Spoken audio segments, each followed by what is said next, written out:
आजाद बोल इंडिया आप देख रहे हैं, आपके साथ मैं आदिल खान आजाद। ईरान को रूस से वो तोहफा मिलने की खबर सामने आई है जिसके बाद इजराइल और अमेरिका की धड़कनें बढ़ना तय है, क्योंकि ये तोहफा अमेरिका के सभी एफ सीरीज के फाइटर प्लेन से खतरनाक मुकाबला कर सकता है। तो पलक झपकते ही इजराइल में घुसकर नेतन्याहू के मिलिट्री अड्डों के साथ ही ज़ायनी एयर डिफेंस को भी तबाह कर सकता है ये एक तोहफा।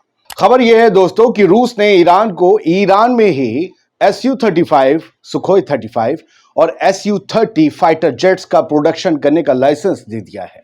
यह खबर ईरानी पत्रकार, ईरानी जर्नलिस्ट ख्याल मोजेन के हवाले से सामने आई है और इसे bulgarianmilitary.com नाम की एक वेबसाइट ने भी छापा है, जो जंग की खबरें भी छापते हैं।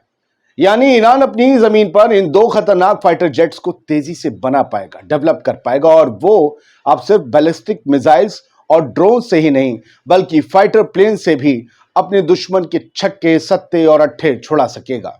ये रूस के अंदर ईरान के शायद 136S ड्रोन के प्रोडक्शन प्लांट लगाने के बदले में की गई एक बड़ी डील बताई जा रही है। 23 अक्टूबर 2024 को बुल्गारियन मिलिट्री वेबसाइट में छपी इस रिपोर्ट को आप गौर से सुनिएगा, क्योंकि ये रिपोर्ट बहुत कुछ कहती है और ये बताती है कि बहुत कुछ बदलने वाला है। एक ईरान के जर्नलिस्ट, जिनका नाम मैंने पहले भी लिया, ख्याल मुअज्जिन, को इस डील की बाबत कुछ तुर्की के अपने सोर्सेज से इनपुट मिले हैं। किसी भी बड़ी डील के सबसे पहले इनपुट मिलते हैं और वो सबसे पहले किसी जर्नलिस्ट को मिलते हैं, फिर वो खबर आती है और उसके बाद उस पर स्टैंप लगती है। हमेशा से होता आया है। ये रिपोर्ट ये कहती है कि ईरान अपनी जमीन पर रूसी Su-30 और Su-35 लड़ाकू जेट का प्रोडक्शन शुरू करने की प्लानिंग कर रहा है। जानकारी के मुताबिक ईरान को इन लड़ाकू जहाजों को बनाने का लाइसेंस पहले ही मिल चुका है और वो बहुत जल्द असेंबलिंग प्लांट लगाने की तैयारी कर रहा है। यानी ये लाइसेंस की बात पुरानी हो चुकी, जो हम तक आई, अब तो प्लांट लगने जा रहा है। मुअज्जिन ने अपनी रिपोर्ट में कहा कि ये ईरानियन एविएशन के डेवलपमेंट में एक सिग्निफिकेंट स्टेप, यानी कि एक महत्वपूर्ण कदम होगा। इस कदम से ईरान और ज्यादा सेल्फ डिपेंडेंट हो जाएगा और उसे मिलिट्री इक्विपमेंट्स के लिए दूसरे ममालिक का मुंह नहीं तकना पड़ेगा। इस तरह से ये डील ईरान पर लगे अंतर्राष्ट्रीय प्रतिबंधों, पाबंदियों, यानी कि इंटरनेशनल सैंक्शंस के एतबार से भी बेहद अहम है, क्योंकि इन्हीं पाबंदियों के चलते ही अब तक ईरान कई तरह की टेक्नोलॉजीज और एडवांस्ड हथियारों से महरूम रह जाता था। पैसा होने के बावजूद वो उन्हें खरीद नहीं सकता था, क्योंकि वेस्ट, अमेरिका उन पर पाबंदियां लगा देता था। ईरान पर हजारों तरह की पाबंदियां भी हैं, लेकिन अमेरिका या कोई भी मुल्क ईरान को उसके ही घर में, उसकी ही जमीन पर हथियार या फाइटर जेट्स बनाने से नहीं रोक सकता। पाबंदियां तो बाहर से आने पे हैं। अब क्या होगा? ईरान को अपनी एयरफोर्स ही तो मजबूत करनी थी, यही तो उसकी कमजोर कड़ी थी। तो अब वो मौका आ गया है और वो मौका उसे उसके दोस्त रूस ने दिया है। हालांकि यह भी साफ नहीं है कि यह लाइसेंस ईरान को किसी तीसरे ममालिक में लड़ाकू जहाज का प्रोडक्शन करने या उन्हें एक्सपोर्ट करने का हक देता है, यानी बेचने का हक देता है, या फिर किसी गैर की जमीन पर बनाने का, अपने लाइसेंस पर बनाने का हक देता है या नहीं, यह भी नहीं पता। बुल्गारियन मिलिट्री वेबसाइट की रिपोर्ट कहती है कि इस ताज़ा डेवलपमेंट को रूसी ईरानी मिलिट्री टेक्निकल कॉपरेशन के एतबार से एक बड़े कदम के तौर पर देखा जा सकता है, जो ईरान पर वेस्ट और इजराइल के बढ़ते दबाव के बीच एक बड़ी हलचल बनकर उभरा है। इजराइल की ताकत क्या है? आप सच बताइए, क्या ताकत है? एयरफोर्स।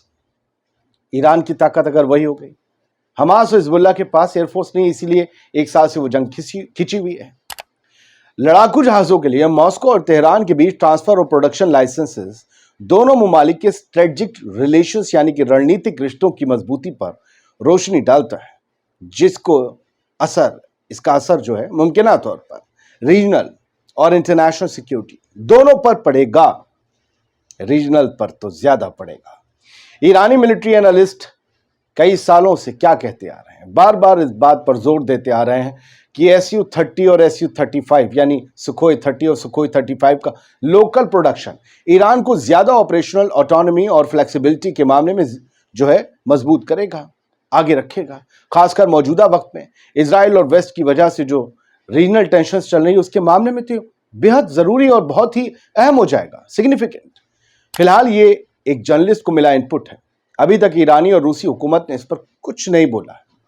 हो सकता है कि ब्रिक्स की मीटिंग के बाद कोई बड़ा ऐलान आपके और मेरे सामने आ जाए।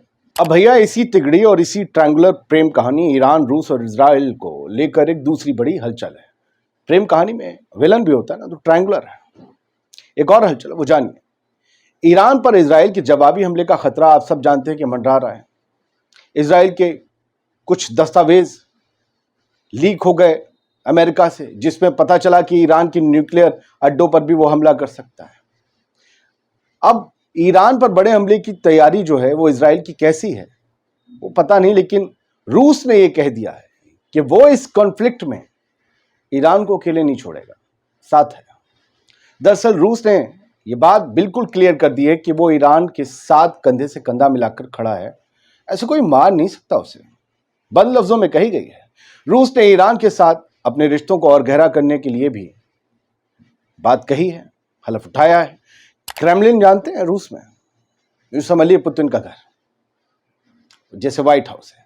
क्रेमलिन के प्रेस सेक्रेटरी दिमित्री पास्कोव ने कहा है कि रूस ईरान के साथ कई क्षेत्रों में आगे कॉपरेशन बढ़ाने जा रहा है। उन्होंने कहा कि वेस्ट एशिया, मिडिल ईस्ट में जितने भी कॉन्फ्लिक्ट जो जारी हैं उनको लेकर रूस लगातार बात कर रहा है। वो नहीं चाहता कि एक कोई बड़ी जंग इस रीजन में छिड़ जाए, क्योंकि किसी के भी लिहाज से वो अच्छी तो नहीं होगी और हमें फिर आना पड़ेगा, ऐसा बंद लफ्जों में।